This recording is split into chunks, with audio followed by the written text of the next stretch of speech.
Tatiana es parte de los buenos resultados que se han obtenido en materia económica.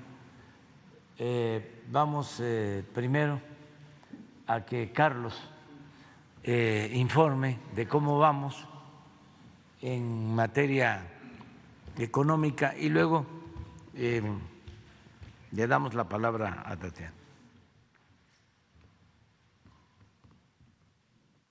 Permiso, presidente. Saludo a la secretaria, al subsecretario, a los medios de comunicación y a quienes nos siguen a través de las redes sociales. Vamos a presentar los principales resultados socioeconómicos al cierre de septiembre, donde a pesar del contexto internacional tenemos resultados positivos.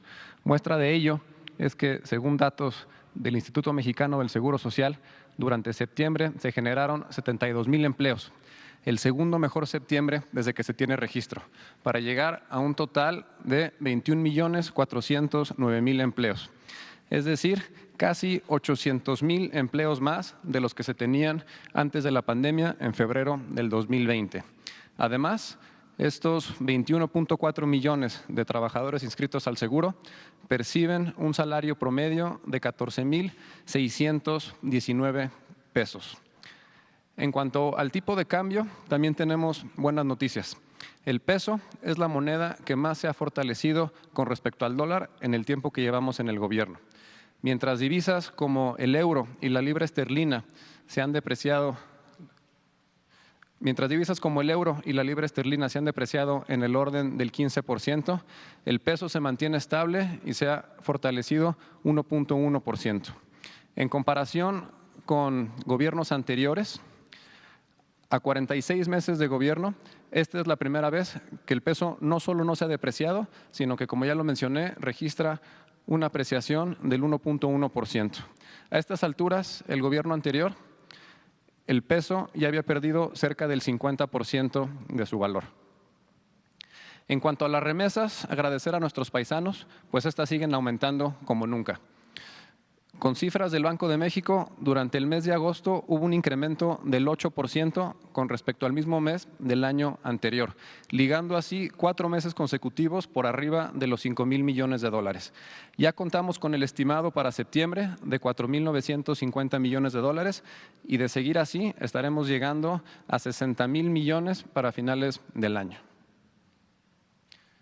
En el primer semestre de este año, la inversión extranjera directa registró una cifra de 27,512 millones de dólares. Descontando las operaciones atípicas de la fusión de Televisa y Univisión, así como la reestructura de Aeroméxico, esto representa un incremento del 12% en comparación con el mismo semestre del año anterior. Esto es un claro ejemplo de la confianza que hay en el país y sin duda este año será el de mayor inversión en la historia. En cuanto al crecimiento, durante el segundo trimestre de este año, México registró un crecimiento del Producto Interno Bruto de 0,9% en comparación con el trimestre inmediato anterior, superando a países como Estados Unidos, Alemania y Francia. La inflación está afectando a todo el mundo, derivado principalmente del conflicto entre Rusia y Ucrania, así como las consecuencias de la pandemia. En agosto, la inflación anual se ubicó en 8,7%. Comparado con otros países, estamos arriba de Estados Unidos y debajo de países como España y Chile. Cabe destacar que de no haber aplicado medidas como los subsidios a las gasolinas, la inflación habría alcanzado el 14%. Como podemos ver en la siguiente gráfica, el haber aplicado estas medidas nos ha permitido contener el rubro de los energéticos, donde seguimos en 0,8, inclusive por debajo de Estados Unidos. Seguimos teniendo el reto en el componente de los alimentos y estamos trabajando en esto. Muestra de ello es el convenio que se firmó el lunes de esta semana con empresarios para garantizar que la canasta básica de 24 productos mantenga un precio de 1,039 pesos hasta febrero del próximo año. A pesar de la inflación, el poder adquisitivo del salario mínimo ha aumentado como nunca durante este gobierno, 63%, mientras que en 30 años del periodo neoliberal no hubo crecimiento alguno. Gracias al incremento de este poder adquisitivo, hoy podemos comprar con un salario mínimo 4.5 kilos de frijol, mientras al inicio de la administración se podían adquirir 3.1. En cuanto al huevo, antes se podían comprar 3.2 kilogramos y ahora alcanza para 4. Y en cuanto a la tortilla, al inicio de este gobierno se podían adquirir 6.5 kilogramos y ahora alcanza para 8.9. A casi 4 años de gobierno, la deuda neta ha incrementado 26% en términos nominales. Esto contrasta con incrementos del 56, 45 y 32% con gobiernos anteriores en ese mismo periodo.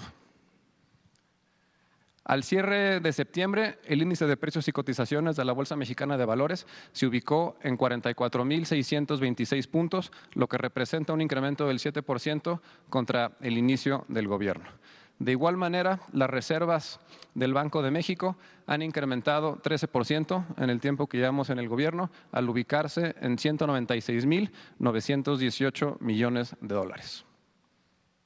El precio de la mezcla mexicana de petróleo se ubicó en $77.16 por barril al cierre de septiembre, lo que representa un incremento de 45.2% contra el inicio de la administración. Y después de haber incrementado este precio en el primer semestre del año, inclusive superando los $100 por barril, ya tenemos una disminución, lo cual se ve reflejado en los precios de las gasolinas, como veremos a continuación. En términos reales, ajustado a precios de agosto, la gasolina magna ha disminuido 5.7% en el tiempo que llevamos en el gobierno, comparado con incrementos del 42.8% y 22.9% en gobiernos anteriores. Con respecto a la gasolina premium, la reducción en el costo es del 3.6%, comparado con incrementos del 46% y 5.7%. Con respecto al diésel, esta disminución es del 5.2%, comparado con incrementos en gobiernos anteriores en el orden del 50%. El gas LP ha registrado un incremento en el tiempo que llevamos en el gobierno de 0.9%. Sin embargo, destacar que después de las medidas aplicadas a principios de este año, el precio ya está disminuyendo. En materia de seguridad también tenemos resultados positivos. Los delitos del fuero federal han disminuido 23% en comparación con el inicio de la administración. Con respecto a los homicidios, como ya lo ha presentado la Secretaria de Seguridad y Protección Ciudadana con esta misma gráfica, aquí se puede apreciar cómo la tendencia que venía a la alza ya se contuvo e inclusive tenemos 2 años consecutivos con reducción con cifras del secretariado. De enero a agosto de este año, tenemos una reducción del 10.6% en homicidios en comparación con 2019, lo que contrasta con el incremento de casi 200% durante el sexenio de Felipe Calderón. En cuanto a los secuestros, estos han tenido una reducción del 73.5% en comparación con el máximo histórico. El robo de vehículo ha disminuido 40% en comparación con el inicio del gobierno. Y ya por último, el robo en general ha disminuido 18%. ¿Sería cuánto?